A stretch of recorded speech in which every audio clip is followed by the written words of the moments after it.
everyone, this is the Shy Genealogist, and we're going to continue working on our family land sheet.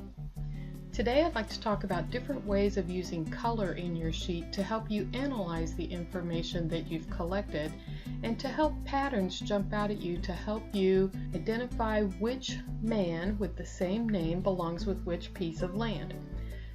The first thing that I'd like to show you is using a highlighter similar to the highlighter that you would have on your desk. As I look at my information on my land sheet, I notice that there are quite a few entries that indicate a certain John Smith was an assignee of James Wiley. I'd like to go through and highlight all those because I believe those will all be the same man. So if I want to highlight some text, one way to do it is to come in and highlight, and then in the Home tab, in this font area, I see that right here is a highlighter. If I click the down arrow, I can see all the different colors of highlighting that are available to me. So if I click the yellow, the text that I had highlighted before is now highlighted with yellow. If I come and highlight another area, nothing happens, but if I decide that I want to highlight several things and I don't want to keep clicking on the highlighter, I can click this icon before I highlight any text, and I'll notice that my cursor has changed to indicate that everything that I highlight from this point on will be highlighted in that yellow. So in this specific area, I see that this one mentions that he was the assignee of James Wiley, and down here I've got another area that says he was the assignee of James Wiley. So I've got those things highlighted. You can still see that the icon indicates that if I highlight anything else, it's going to also highlight it in yellow. So to turn that off, I'm simply going to click on the highlighting icon again, and now my cursor is back to normal. If I decided I wanted to highlight something else but in a different color, I can come up and click the down arrow again, and this time I'm going to select blue and I'm going to highlight different water courses. If I showed you my entire document, you would see that we either have land on Cane Run or we have land on Harrods Run. And so to me, that is probably indicative of two different men, and I want to be able to tell them apart. I would go through the entire document, and anything that said Cane Run, I would highlight in blue.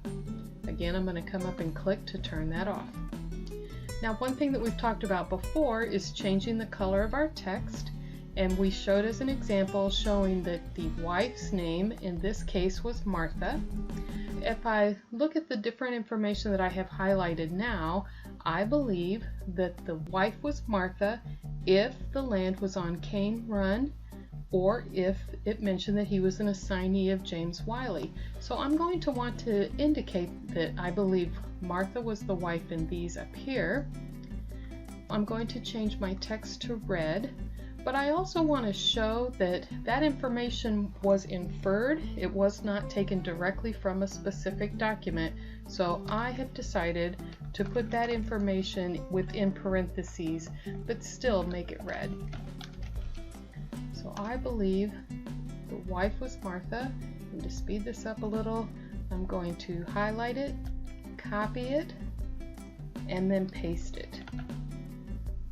So now I've indicated that I believe these four documents belong to the same man with a wife named Martha. If I come to this one, I notice this name Ambrose Barlow, and because I am familiar with several of the different John Smiths in the area, I know that Ambrose Barlow was the son-in-law of a John Smith who died in 1809. If you could see my entire document, you would see that the listings go beyond 1809, and the man with the wife Martha had land transactions long after that. So I believe that this man had a wife, let's make that red, had a wife named Elizabeth. And as I continued to go through my document, I would highlight different areas indicating something that pieces of land had in common to help me differentiate between the different John Smiths. There is another way of using color, and that would be to colorize an entire square. And I'm thinking, what a shame that I've got these squares, these cells, in every transaction that aren't being used because land was either purchased or it was sold. So I might decide to use color to indicate that two pieces of land were the same piece of land. So if I scroll down a little bit, I would be looking for matching identifiers. So here I have North 14, West 400, and here's another North 14, West 400. I would probably highlight that information in a different color to indicate that these two pieces of land were the same piece of land, once being purchased and once being sold. If I want to change the color of a cell, I need to click within that cell, and there are two ways to do it. One would be to come up to the Table Tools under the Design tab, and here I see an icon for shading, and I could select any color that's in this menu here. So maybe I'll make it blue. And to show that this land and this land match, I would make both of these cells the same blue. There is another place where the shading icon can be found, and that is in the Home tab. It looks like a little bucket, and there it is. And you can see that it's indicating that it's the same color of blue. It will hold on to that color until the color is changed. If I was using a different color, I could select the color in the same way that I did before, but as long as my cursor is within a cell and I click on the shading, it will keep that color.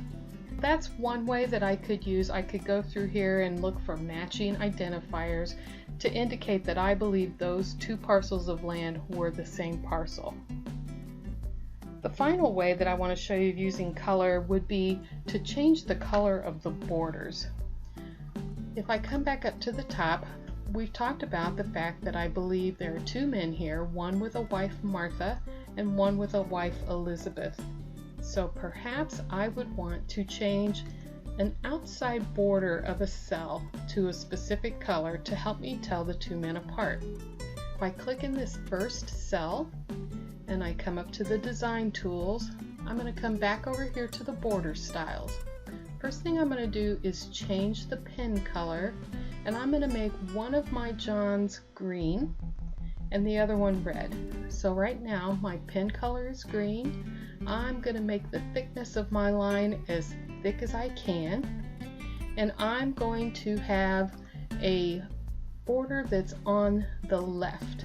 So you can see that that green border has popped up there, and I could go through and click in each cell and change the border. If I click in this cell, anywhere in this cell, because these settings have already been created, if I click up here again, and you can just barely tell that the left border is a little bit darker than the others, it would apply that same border to that as well. Another way of doing it is to click here on Border Painter, which is similar to the Format Painter, and now it looks like a little paintbrush, and any border that I touch is going to turn that green. So I believe those three documents refer to the same man, and this one with the wife Martha and this one with wife Martha, but this one has wife Elizabeth, so I want to keep all the settings but change the color. I'm going to make that one a red border. I still have my border painter on, so if I click that border, that one turns red. I could go through the entire document and indicate using the green and the red which John Smith I believe each land purchase is referring to. I hope this information has been helpful to you and that you will find some interesting ways of using color to help you analyze the information as you go along. Next time we're going to spend some time talking about different ways of using comments and endnotes to help us keep track of our thought process and citations and items like that. Thanks for watching.